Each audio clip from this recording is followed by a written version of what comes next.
Baik, Assalamualaikum warahmatullahi wabarakatuh. Perkenalkan, nama saya Risa Kurniawati dengan NIM C1B023086.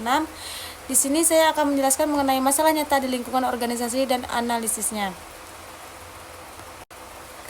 Adapun latar belakangnya, lingkungan organisasi seperti kantor, UKM, komunitas, atau organisasi kampus sering menghadapi berbagai masalah yang muncul akibat yang pertama, perbedaan persepsi, komunikasi yang tidak efektif, pengambilan keputusan yang kurang tepat, kurangnya koordinasi, keterbatasan sumber daya.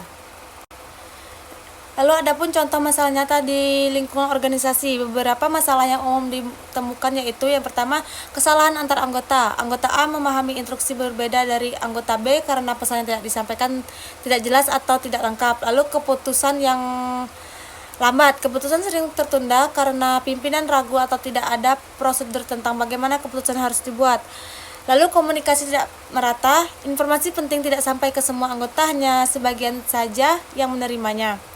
Lalu konflik tugas, ketika pembagian kerja tidak jelas, dua orang bisa mengerjakan tugas yang sama atau bahkan tidak ada yang mengerjakan. Lalu kurangnya keterlibatan anggota merasa pendapatnya tidak dihargai atau menurunkan semangat kerja. Lalu koordinasi antara pemimpin dan anggota buruk, pemimpin memberikan perintah tetapi implementasi di lapangan tidak sesuai karena kurang komunikasi lanjutan. Lalu keputusan tidak berbasis data, keputusan dibuat berdasarkan perkiraan saja, bukan berdasarkan informasi yang jelas. Adapun contoh studi kasus nyatanya, contoh organisasinya itu UKM makanan ringan. Masalahnya, pimpinan sering mengubah jadwal produksi secara mendadak tetapi tidak menginformasikan secara lengkap ke semua pekerja. Dampaknya, pekerja bingung dengan prioritas pekerjaan, pesanan pelanggan terlambat diproses, pekerjaan saling menyalahkan, produktivitas menurun, suasana kerja menjadi tidak nyaman. Kasus seperti ini sangat umum terjadi dalam berbagai organisasi. Yang keempat, analisis masalah atau persepsi. Persepsi adalah bagaimana seseorang menangkap, memahami, dan memaknai suatu informasi. Dalam kasus tersebut, pimpinan menganggap perubahan jadwal adalah hal biasa dan mudah dilaksanakan. Pekerja justru menganggap perubahan mendadak seperti adalah masalah besar.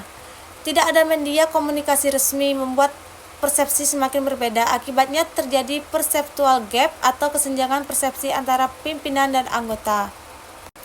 Lalu analisis masalah dari sisi pengambilan keputusan. Problem juga muncul dari proses pengambilan keputusan yang tidak terstruktur. A. Keputusan intuitif. Pimpinan membuat keputusan spontan tanpa perhitungan, tidak ada pendukung. Jadwal produksi tidak berdasarkan data permintaan, stok bahan baku atau kapasitas. Dan C. Tidak melibatkan pekerja. Pekerja tidak mengetahui alasan perubahan sehingga tidak memahami konteks. Lalu tidak ada SOP. Jika perubahan jadwal terjadi, tidak ada prosedur bagaimana cara menyampaikannya. Hasil akhirnya keputusan tidak efektif, tidak didukung, dan menimbulkan masalah baru. Lalu dampak dari masalah kecil di organisasi dapat menjadi besar jika tidak ditangani. Dampaknya yaitu turunnya produktivitas, informasi salah atau tidak tersampaikan, konflik antar anggota, kualitas pekerja menurun, lingkungan kerja menjadi tidak sehat, kinerja organisasi menurun. Lalu ada beberapa rekomendasi perbaikan untuk mengurangi masalah. Organisasi dapat menerapkan yang pertama, SOP komunikasi dan keputusan. Setiap perubahan harus mengikuti alur yang jelas. B. Media komunikasi resmi. Gunakan grup WA atau Telegram atau platform lain sebagai saluran informasi utama. C. Rapat singkat harian.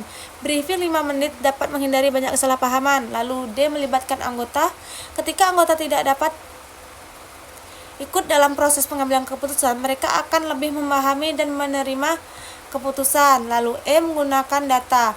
Produksi, jadwal, permintaan pelanggan, dan kapasitas kerja harus dicatat untuk membuat keputusan lebih objektif. Lalu pelatihan komunikasi internal agar pesan yang disampaikan dapat diterima secara konsisten oleh semua anggota.